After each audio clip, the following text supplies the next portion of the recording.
Hey, aujourd'hui on va tester la solidité du volant, voir combien de Nm il peut supporter. Donc on va pas tester à 5, 10, 20 Nm, on va directement passer à 32 puis 50 Nm. Faut arrêter cette croyance populaire comme quoi les châssis en bois ça peut pas supporter ces couples là. Donc comment on va faire pour simuler ces Nm? Rien de très compliqué, on va prendre un bras de levier, c'est-à-dire une barre tout simplement, une barre d'1 mètre, comme ça les calculs sont facilités. Donc ici on a 1 mètre entre les deux scotch. Et il faut savoir qu'au bout d'1 mètre, si on met 100 grammes, ça correspond à 1 Nm. Par exemple ici la barre avec le poids qu'elle fait, elle fait 500 grammes au bout, ce qui équivaut à un DD Pro de 5 Nm. Et je peux vous dire que c'est déjà costaud. Et ici, vous embêtez pas, c'est juste une attelle que j'ai faite en impression 3D parce que j'avais pas de barre assez longue. Mais vous allez me dire comment je sais que cette barre-là fait 500 grammes au bout? Bah tout simple, hein. On prend une petite balance, on met bien un 0, on met la barre à l'horizontale.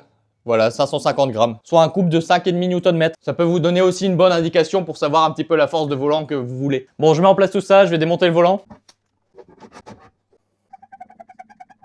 Pour que le test soit réaliste, je vais rajouter 2 bois sur le support volant. Comme ça fera l'équivalent des grosses bases qui sont bien lourdes.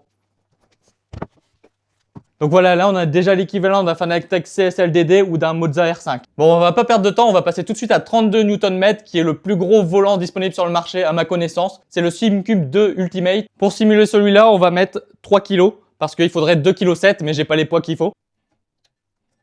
Donc vous voyez là c'est le couple le plus puissant des volants qu'on puisse acheter. Et vous voyez je peux mettre des à-coups, ça encaisse vraiment bien. Bon maintenant fini de rigoler, on va exagérer le truc, je vais mettre un poids de 5 kg, ce qui correspond à 54 Nm. Regardez la gueule de mon élastique. Ah mince, ça touche par terre.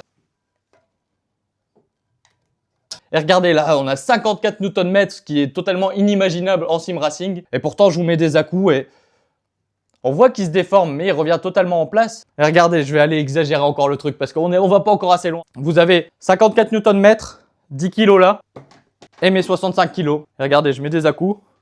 Franchement, la puissance et la rigidité de ce châssis est vraiment sous-cotée. Parce que malheureusement, on a une mauvaise image du bois, parce qu'aujourd'hui, on utilise beaucoup de carton, de mélaminé, de plein de dérivés du bois, mais plus du bois lui-même parce que ça coûte cher. Et une autre erreur que je vois beaucoup et qui peut donner cette idée de fragilité sur les châssis DIY, c'est que souvent, on utilise le bois comme si on utilisait des profils alu. C'est-à-dire qu'on va utiliser des barres pour le renfort, etc. On va faire un peu la même structure qu'un châssis alu, sauf que le bois, c'est un matériau vivant qui nécessite une ingénierie différente pour avoir une vraie rigidité. Et c'est ce que fait ExoOne. Si vous aimez le design, il n'y a aucune raison de vous poser comme question est-ce que ça va être assez solide, est-ce que ça va durer dans le temps. Oui, il va faire tout ça, il va tenir toute une vie si vous en prenez soin. Bon, si vous voyez encore des messages comme quoi le bois c'est pas solide, renvoyez-les vers cette vidéo. Allez, bisous!